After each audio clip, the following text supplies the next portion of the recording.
artık seçim dönemine dair tüm tartışmaları ve çekişmeleri bir kenara bırakarak milli hedeflerimiz, milli hayallerimiz etrafında birleşme, bütünleşme vaktidir.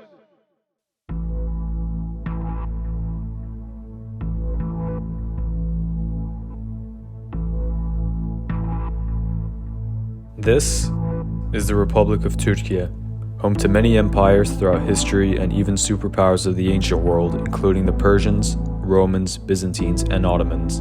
In recent history, Turkey has been a mysterious country to the west and the east, acting as the middleman between the neighboring realms of Europe, Russia, and the Middle East. And it's for this particular reason that it's especially difficult to predict what ways Turkey will evolve in the foreseeable future. Although Turkey may officially be a Western ally, it appears to be shifting further and further away from Western ideals, standards, and interests. Its presence on the world stage is quite a peculiar one, especially with its fluctuating economy, the rapid rise of Islam, and oscillating alliances, which raises the question, what will be the future of Turkey? My name is Selim Gönençer, and this question is the focus of my IB MYP personal project.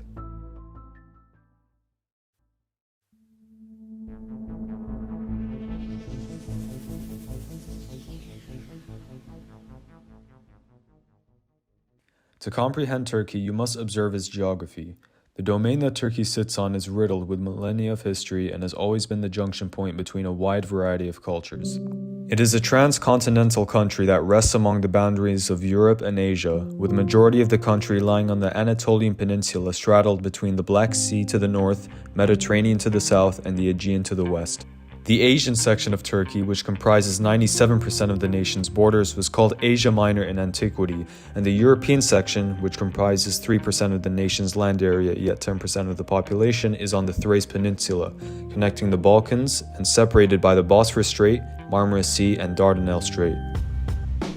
Turkey lies right at the convergence of the African, Eurasian, and Arabian plates, converging at the north and east Anatolian fault lines, which essentially creates its own mini-plate, the Anatolian plate, that is technically being pushed counterclockwise as Arabian plate pushes up and the African plate subducts under the Cyprus arc.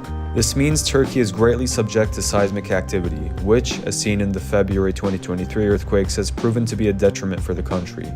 Essentially, each of the regions has their own distinct terrain and microclimates. The North Black Sea region is the most forested and receives the most rainfall.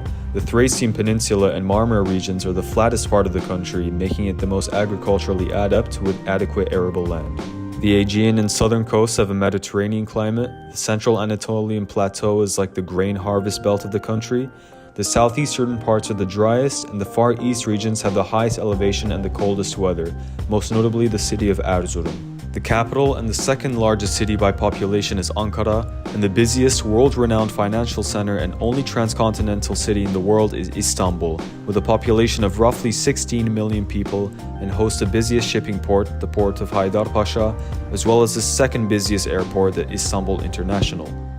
If you were to fly to Istanbul before 2019, however, you would arrive at Atatürk International before they transferred all passenger operations to the new airport and renovated Atatürk International into a cargo hub. In the Aegean Sea, it is notable that there are many islands, however all but 2 of them belong to Greece, which has been the culprit of countless territorial disputes between Turkey and Greece since the 1970s. Greece's sovereignty over the Aegean, proclaimed by the Treaty of Athens in 1913, has been the source of contention for maritime boundaries and access for Turkish ships.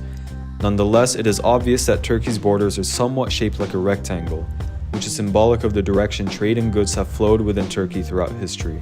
Positioning between the consumer-based markets of the West and the energy-rich as well as the resource-rich East has made them the middleman in global trade ever since the Silk Road era and the conquest of Alexander the Great. With this given opportunity, Turkey seized these economic benefits for centuries and managed to expand its influence abroad, most notably during the height of the Ottoman Empire under the rule of Suleiman the Magnificent. Another factor that contributes to the ease of expansion is Turkey's physical geography. Not only is most of the Anatolian Peninsula guarded by 3 distinct bodies of water, but it's also bounded by the Aras Mountains to the east, the Pontic Mountains to the north, and the Taurus Mountains to the south. This leaves Turkey in an extremely defendable position with a hilly, semi-arid interior to build a civilization. The countries Turkey directly share a border with include Greece, Bulgaria, Georgia, Armenia, Azerbaijan, Iran, Syria, and Iraq.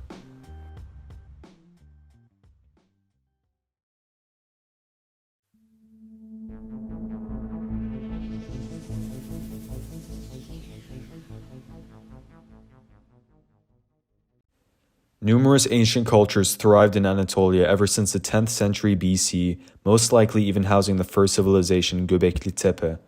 In 2000 BC, the Hittites were the dominant forces throughout the region, later being pushed by the Assyrians. Around 1200 BC, the Phrygians replaced the Hittites, followed by the Sumerians in 700 BC, and it was around this time that the ancient Greeks settled on the western coast of Anatolia and established trade colonies until being invaded by the Persians in the 6th century BC. After Alexander the Great conquered Anatolia, the peninsula turned Christian under Roman rule. Rome split into two, with the Eastern Roman Empire, or Byzantines, establishing Constantinople as its capital. It wasn't until the 11th century that the first Turkic peoples fully settled in Anatolia under the Seljuk Empire, who migrated from Central Asia, turning the peninsula Muslim for the first time.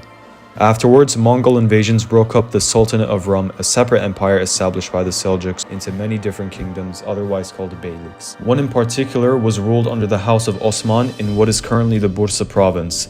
The Osman dynasty grew into the former superpower known as the Ottoman Empire and cemented its power by conquering Constantinople in 1453, marking an end to the Middle Ages. The Ottomans exerted control over the Middle East, North Africa, the Caucasus, the Balkans, and parts of Eastern Europe during their territorial height in 1683 before gradually declining. The empire lasted between 1299 and 1922 when its economy and military manpower became drastically weakened and ended up on the wrong side of World War I alongside the Central Powers. The Allied powers attempted to make a compromise in the form of the Treaty of Sevres, which promised a partitioning of Anatolia along arbitrary lines between the Greeks, British, French, Italians, and Armenians. Following the 1908 Young Turks revolt that aimed to usher in a multi-party presidential democracy, a national movement led by General Mustafa Kemal established a provisional government in Ankara, which would successfully salvage the peninsula from all partition forces in the Turkish War of Independence. This led the way to the proclamation of the Republic on October 29, 1923. Modernization, industrialization, and secularization efforts were the priorities on Atatürk's agenda, one that would reform the bygone traditional imperial system into a westernized democratic one.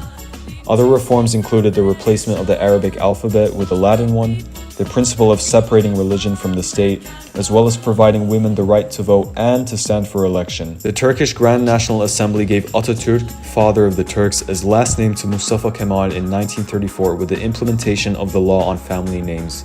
Despite the Turkish government officially embedding secularism into its constitution, 99% of the population still maintained Islamic core values. Since then, there has been the joining of NATO in 1952, the invasion of Northern Cyprus in 1974, 5 individual coups d'etats, and the dealing of terrorist groups, most notably the Kurdish Workers' Party, a CIA-backed organization which pursues Kurdish separatism.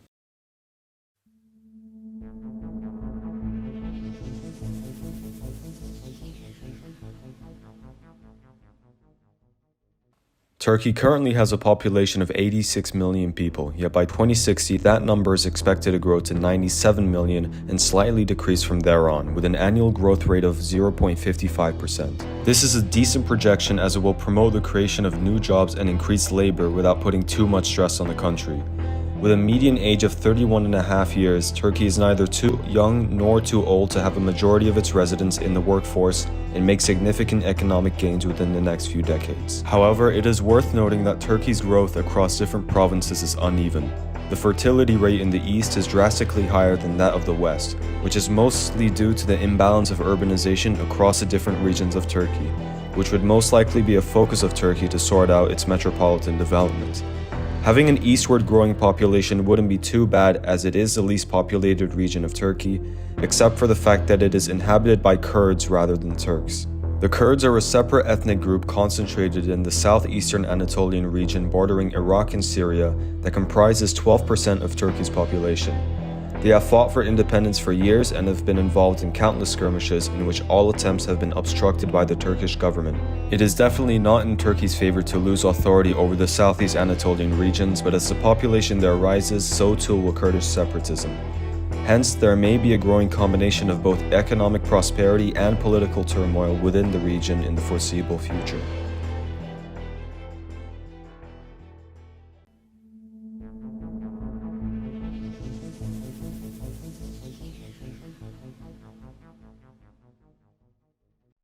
Turkey is expected to increase its GDP in the long term due to stable and continuous population growth, as well as urbanization. The current life expectancy is 78 years, however, that is expected to increase as a result of urban, technological, and HDI development. Turkey appears to be a regional power classified as an emerging economy by the World Bank, with an upper middle class income of roughly $13,383 per capita. According to the International Monetary Fund, Turkey has the 17th largest economy in the world, with a nominal GDP of roughly $1.154 trillion, which is currently an all-time high despite the ongoing debt crisis and decline of the lira's value. The several trade organizations Turkey is a part of include the OECD, G20, MICTA, ECO, OTS, D8, and the EU Customs Union. Turkey has been one of the longest limbo candidates to join the EU, being an ECC associate as well as a member of the Council of Europe. However, it has only met 16 out of the total 35 criteria for EU ascension, and ever since the 2016 coup d'etat attempt, EU relations have been damaged greatly and negotiations have been stalled. In comparison to foreign powers, Turkey is a newly industrialized country, with 21% of its labor in the agricultural sector, which consists of roughly 7% of the country's GDP, whereas the remaining 79% of workers and 93% of the economy is comprised of industry and services. The Turkish economy is dependent on the construction and contracting sector, as well as the manufacturing of automobiles, trains, and defense products. Significant portions of Turkey's services come from finances, communications, transportation, and tourism. Tourism in particular plays a key role in Turkey's economy, as the country is home to 21 UNESCO World Heritage Sites and comprises 11% of Turkey's GDP. By market cap value, the three largest Turkish companies are as listed. QNB Finansbank, although Ziraat Bank would hold the record for being the biggest Turkish bank in terms of total assets, Koç Holding, whose industry is conglomerate and is the parent company to all these, and Turkish Airlines, which has 130 international destinations, more than any airline in the world, cementing Turkey's dominant position in the airline sector and traveling industry. To add, Turkey is a medical hotspot, specifically in the plastic and reconstructive surgery departments, notorious for being labeled as the #1 hair transplant hub in the world. Turkey is also a world-renowned mineral and agriculture powerhouse, being the leader producer of feldspar, apricots, cherries, figs, and hazelnuts, 70% of the world's supply to be precise. Other agricultural produce include wheat, olives, and tobacco. Turkey is also a major producer and exporter of chromite, as well as iron ore, coal, lignite, copper, more than 60,000 tons per year, and bauxite, which is used in the production of aluminium and is the Middle East's leading steel producer. Turkey produces around 60 minerals in the global market, including chromium, manganese, sulfur, nickel, marble, and marginally gold, producing $2.5 billion annually. Turkey has about 65% of the world's boron reserves, with an annual production of 2.2 million tons per year. According to the International Office for Water, Turkey is divided into 26 drainage basins, which contain around 186 billion cubic meters of water in total. As of 2021, Turkey has a score of 0.838 on the Human Development Index, the 48th best in the world and considered very high. However, the recent February earthquakes may either hinder this growth or, if not, reverse it. Other factors which may contribute to this possibility include the inflation of the Turkish lira, the national currency of Turkey. In recent years, Turkey has faced significant challenges within its economy, where it has seen a steady fall in its GDP growth from 2013 up until recent times. Turkey is the largest refugee host on earth, with around 4 million Syrian refugees within its borders, which is roughly 65% of all registered Syrian refugees worldwide. That was around 5% of the Turkish population at the time of the largest influx of refugees between 2015 and 2016. The skyrocketing demand for necessities, housing, and jobs caused an economic slowdown with an increase in unemployment rates to 13.7%. Luckily, that has been lowered to 9.2% as of currently, as well as the integration of all but 2.5% of refugees within Turkish borders with the help of a deal made by the EU. The COVID-19 pandemic has not affected Turkey as much as it did compared to the rest of the world, although it did insert much strain on the global economy, with markets being forced to shut down due to quarantine protocols. Erdogan's unorthodox monetary policy has been the primary culprit of last year's soaring inflation. The value of the Turkish lira stagnated by negative 1,400% since the last decade, with $1 being worth approximately 2.2 Turkish lira in February 2014, now being worth around 29 TL. This in turn caused borrowing costs to go up and people to default on their debts more often. When a currency's value is depreciated, the most viable option is to raise interest rates on borrowing money so that people take out less loans. That case was the exact opposite in 2021 and 2022, with Erdogan firing at least 4 of his advisors and policymakers, as well as reporting statistics. But in current times, the central bank seems to have staged an economic U-turn, raising interest rates from 8.5% to 15% according to the BBC. In June 2023, Mehmet Şimşek, who had previously served as Minister of Finance between 2009 and 2015, when AK Parti's economic policies were more market-friendly, was appointed as the new Minister of Treasury and Finance. He claims that Türkiye has no choice but to return to a rational ground, meaning that Erdogan's efforts on combating the devaluation of the national currency must be revamped and done so in an economically practical manner. Şimşek does not support Erdogan's economic theories, hence Şimşek's presence and authority suggests that there will be a change in the current policies, which the degree and longevity of said changes are uncertain. However, with him in the cabinet alongside a completely new roster of ministers, economic rehabilitation has become very likely to occur within the upcoming years. Turkey must resort to finding new external debt channels as the inflow of foreign exchange driven by bilateral political ties do not meet the economy's needs, which Şimşek and Hafize Gaye Erkan, the new governor of the central bank, have been brought in to address this issue. With this information in mind, we can safely predict that despite the troubled past of Turkey's economy, now is the time that it has seen the most hope in being built back up. Turkey is at the crossroads of the energy-rich East, including Russia and the Middle East, and the major consumer markets of the West like the US and EU, and its primary strategy going into the future will surely balance its relationships between these two factions in hopes of becoming more than just a regional power. Turkey is working on mega projects such as the Nabucco pipeline, which would transport energy from within its borders and Azerbaijan to European markets, mainly Austria.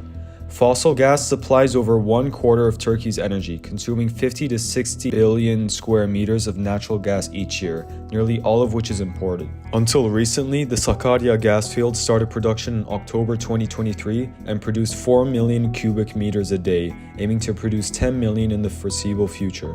Apart from years of economic strain and natural disasters, another particular concern of Turkey is that unlike the oil-rich peninsular and Gulf Arab nations or the gas-rich Caucasus nations, Turkey's petrol supply is relatively low, being the 61st largest producer of oil in the world with over 50,000 barrels exported daily.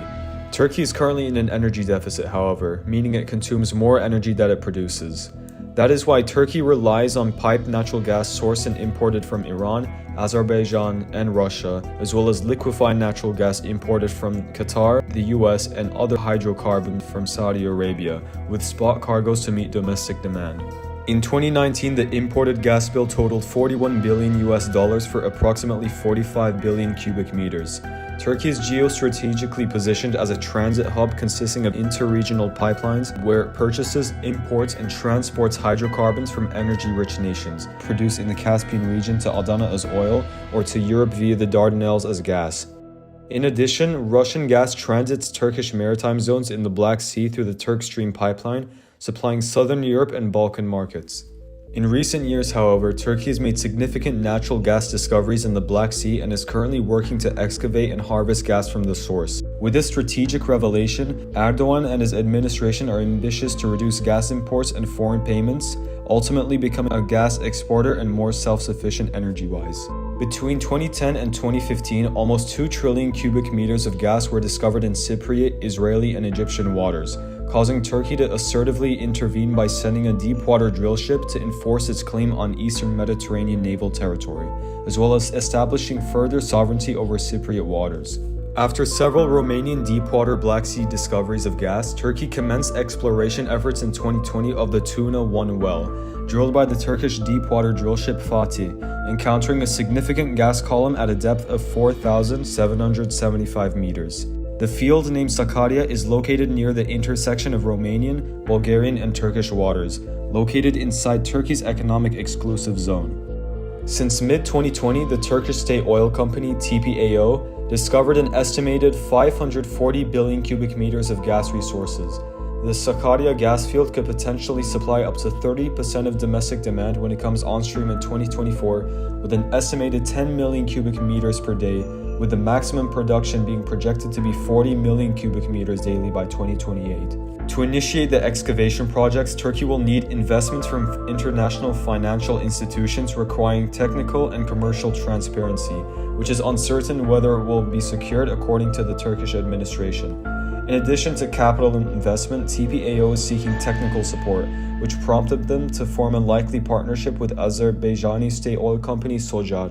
Assuming Turkey can deliver the project and is successful in finding the expected quantity of gas resources, Turkey can develop a modest LNG export facility that could generate foreign revenue in the current and forecasted LNG market. Revenue generated from LNG sales could exceed piped gas import costs, providing a positive ROI value and a net positive impact on energy costs, benefiting energy availability as well as the Turkish economy as a whole.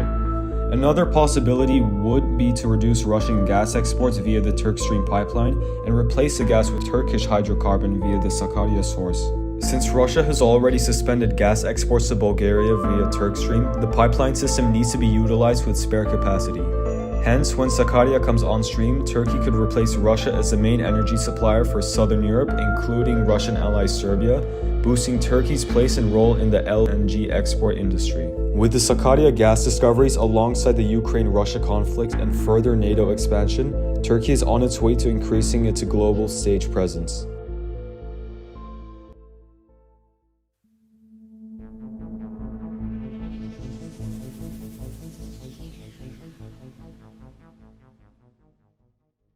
In recent years, Turkey has been designing and manufacturing cutting-edge technologies specifically in the aviation sector. By the end of 2022, Turkey attained approximately $4 billion of defense exports, with defense and technology firms exporting the Turkish Aerospace's helicopter, UAVs, and brand new cruise missile models. Turkey's first multi-caliber sniper rifle, produced by the Mechanical and Chemical Industry Corporation under the name KN-12, entered the Turkish Armed Forces inventory in June of 2022. A private Turkish defense company named Baykar introduced their unmanned fighter jet, Kızıl Elma, Turkish for Red Apple, which has low detectability and hypersonic speed. Turkish-made USVs also completed the production and testing stage in September 2022, developed by the Turkish arms manufacturing company Aselsan. All these military advancements will most surely strengthen Turkey's military position in NATO, ensuring further geographical, social, and diplomatic security amongst Western alliances for the time being. The automotive sector too has kept growing both before and during the pandemic. Another revolutionary technological feat was TOG, Turkey's first electric car brand, which began mass production in October of 2022. TOG aims to establish the country's first car battery manufacturing plant that will be able to manufacture 15 gigawatt-hours of battery cells and modules, enhancing Turkey's energy consumption to be more resource efficient. This approach towards a more sustainable transportation can allow Turkey to decrease its carbon footprint, improve the country's overall air quality, as well as combat climate change. The automotive industry can foster increased job opportunities and economic growth and promote Turkey's competitiveness in the global market. In February 2022, Turkey announced its national space program as well as its first manned space mission. As part of the program, Turkey aims to make its first contact with the moon sometime around 2026. Turkey also launched 2 communication satellites in 2021, Turksat 5A and Turksat 5B, using SpaceX Falcon 9 rockets. Turksat 5B being able to transmit data at more than 55 gigabits in total. Meanwhile, Turkey prepared the National Artificial Intelligence Strategy, defining priorities on which it will be focused during the period from 2021 to 2025. The strategy includes targets to increase the share of artificial intelligence in GDP to 5%, as well as 50,000 jobs in the sector. The COVID-19 pandemic also enabled swift research and production within the medical sector, with Turkish technology firm Biosys announcing the first locally manufactured medical ventilator, a critical tool for the treatment of coronavirus. While major countries struggle to produce medical ventilators during the pandemic, the Turkish firm managed to make one within only a few weeks with the backing of Baykar, Aselsan, and major appliances firm Arçelik, donating devices in the hundreds to numerous countries in need. This in turn not only benefited trade, quality of life, and public health for Turkey, but for other nations as well.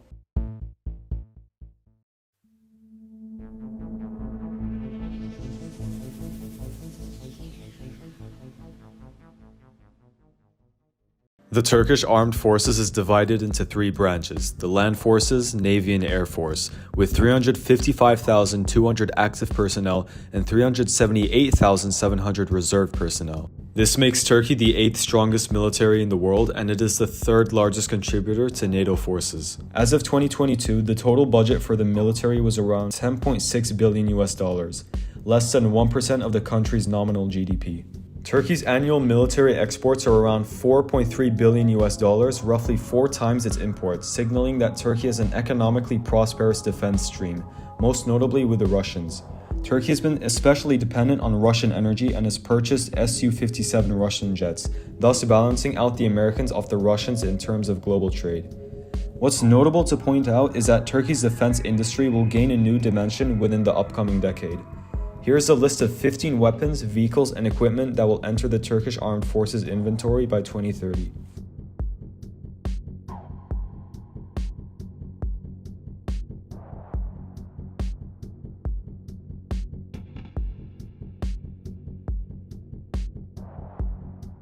Erdogan's announcement of his new cabinet has been well received domestically and internationally.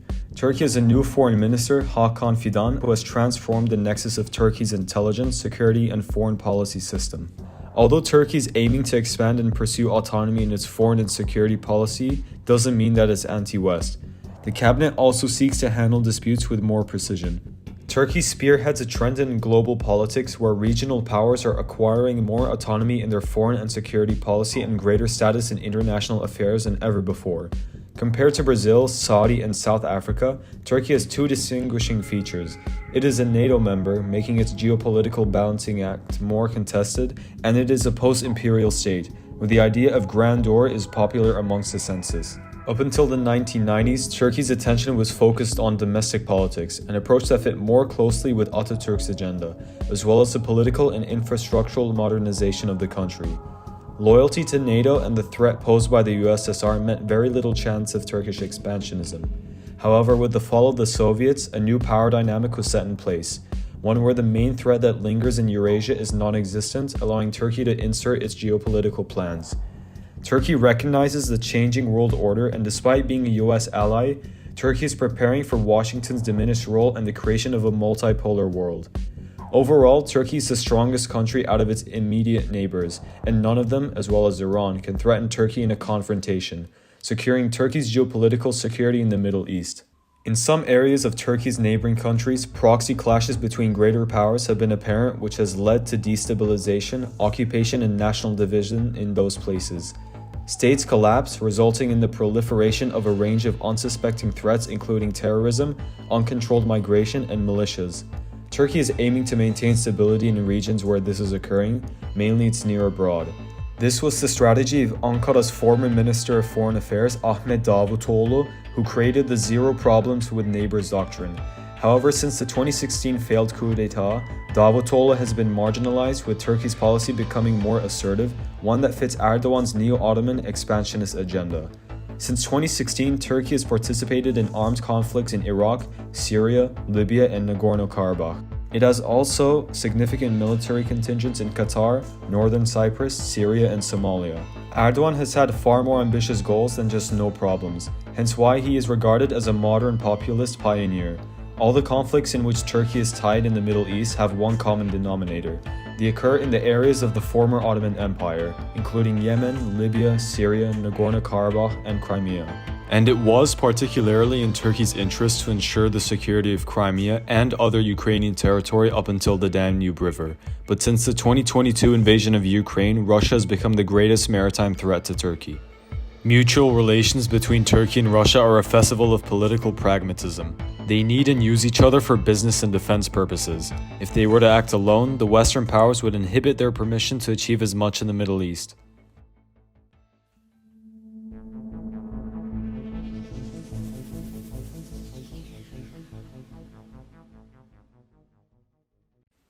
Being at the crossroads of three continents, Turkey has always been in a position where it can't isolate itself from the rest of the world. Indonesia is a relatively good ally and has been for centuries when the Ottomans supported the people of Aceh against the Portuguese. Since the Cold War, the US has always been involved in Turkey's diplomatic affairs, especially with concern to Soviet expansion, and Turkish troops were even sent to fight in the Korean War alongside the UN. Turkey has had close ties with Korea for 2,000 years when the Gökturks assisted the Korean Goguryeo kingdom against the Tang dynasty. Their alliance is one based on economic, cultural, and military traits. Bosniaks from Bosnia and Herzegovina are also huge supporters of Turkey, as well as Albanians, who are practically descendants of European Muslims who converted during Ottoman times. Many have even moved to Turkey for business and familial purposes. Turks have a platonic love for their Turkic cousins in Central Asia, including Kazakhstan, Uzbekistan, and Kyrgyzstan. However, Turkmenistan is the odd one out due to the government's isolationist policies, although Turkmen are technically the closest due to their affiliation with the previous Oghuz tribes. Germany is Turkey's largest import and export partner, and they have the largest Turkish diaspora outside of Turkey. Turkey's closest ally, however, is Azerbaijan, practically recognizing themselves as siblings. There is a phrase stating one nation, two states. Some interpretations depict Turkey as being part of the global north, whereas other sources depict it as being part of the global south. For instance, Turkey has a history of purchasing Russian jets and has had skirmishes with another NATO member, Greece, on numerous occasions. It is also the odd one out in NATO, being the only Middle Eastern Muslim country. However, Turkey still condemns Russian interests in the Black Sea, especially since the 2022 invasion of Ukraine, as it wants to keep its ties with NATO, as well as upholding the NATO quota on defense spending. Tensions between Russia have also risen, being on opposite sides of the Nagorno-Karabakh war as well as the Syrian civil war. Despite hostile skirmishes, Russia is still one of Turkey's largest trading partners, even signing a defense deal. From this, we can concur that Turkey is not shifting to one side on the global chessboard and abandoning the other. Rather, it is keen on making as many alliances as possible to tighten its geopolitical security as well as for business purposes. Turkey's Middle Eastern relations fluctuate more, however, being an official Israeli ally despite Erdogan condemning Israel for its atrocities on the Palestinians. This makes Turkey's relations with Saudi Arabia sour. Other factors that contribute include strains from the Arab Spring and the Syrian civil war, but there are still significant trading partners with Turkey for oil. Moreover, the BDS, Boycott, Divestment and Sanctions movement, which calls for economic and cultural boycotts of Israel, has found support in Turkey. With foreign brands and businesses being potentially discontinued in the country, Turkey may not only foster strengthened ties with Arab nations, but Turkey may have a shot at overhauling its domestic business strategy by replacing Western brands with local Turkish ones. This also may turn Turkey's focus on strengthening relationships with BRICS, therefore taking measures against the US dollar's hegemony in Turkey's economic environment. BRICS is an intergovernmental organization that aims to start trading in member states' currencies instead of the US dollar. This in turn may become as effective as repairing the Turkish lira, since Turkey would no longer have to rely on foreign businesses and have their shares bought using the US dollar. Turkish society and some political groups have endorsed BDS, leading to tensions with Israel. What's interesting is actually how dependent Turkey's fate is on Israel's. Other than apparent genocide, Israel aims to incarcerate a key role in the transit and distribution of goods and energy between Asia and Europe, and consequently the world. Since Turkey is an upcoming middleman of global trade, Israel's fate simultaneously affects Turkey's state through competition for control and influence over the Middle East and trying to cement its status as an interconnector of the global economy. However, it is expected that Israel will most surely not be a dominant Middle Eastern power, since Turkey is a considerably more stable government, as it doesn't have any major skirmish with its neighboring countries, unlike Israel, which has serious issues with Lebanon and Syria. There is also contention between Turkey and Israel concerning the natural gas fields it has discovered in the Eastern Mediterranean. Erdogan is renowned as a skilled politician by many and an assertive actor on the international stage. He has strategically put Turkey in a position where it is favored by both the West and the East simultaneously. Erdogan prides himself on the construction of infrastructure projects including bridges, mosques, airports, hospitals, or the invention of high-tech drones. Months before the time of the uploading of this video, Turkey celebrated its centenary, and throughout the last 100 years, it has greatly overcome its deficits in every field, from transportation to defense, from industrial production to healthcare, and from education to youth. Turkey is also incredibly lucky to have adequate transit and energy transport infrastructure, as well as production capabilities and substantial human resources. It's for this reason that Turkey has a promising and bright future with great potential to gain leverage as an emerging regional power. It appears the only way Erdogan, or whoever may come into power after him, could achieve this is to make a Turkish strategy. Thank you for watching my video.